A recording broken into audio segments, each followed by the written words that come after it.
मार्काचे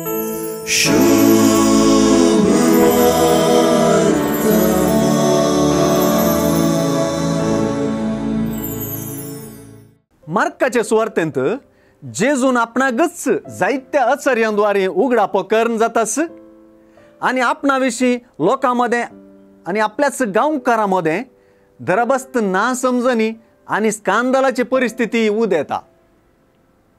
ह्या वक्ता जेजू आपल्या मिस्तेरांत आणि मिसावांत आपल्या शिसांकी मेळवून घेऊन फुडें सरचे आयचे सुवार्तेंत प्रमुख स्थान घेता. जेजू आपल्या शिसांक शिकोवन दिवंक आणि गुण करूंक धाडता. सुवार्तेन सांगलेल्या प्रमाणे जेजूचे मिसांव शैलीक एक निर्दिष्टपण आसा. हे शैलींत एके रितीची बायली दुबळीकाय आणि मिसावाक गरजेच्यो मूल्य गजाली मिसळल्यात.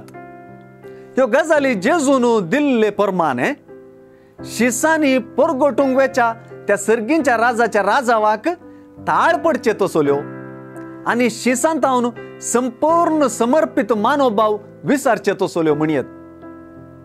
मातेवची सुवार्ता अध्याय 10 वाक्य 10 आणि लुकाचे सुवार्तेंत अध्याय 9 वाक्य 3 हांगासर सांगलेल्या प्रमाणे मिसावान धाडलेल्यान दांडो आणि वाणो सहित वरी नये.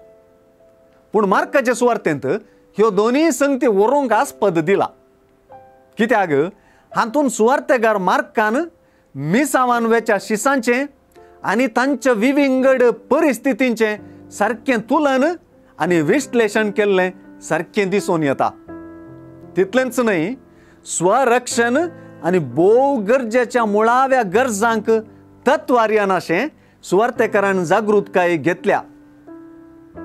वरियत आणि वरू नये म्हणले उतरांच एका सुवार्ता प्रचारकाक विवेकी आणि समर्पित मानवभाव असा करूंक प्रेरित करतात.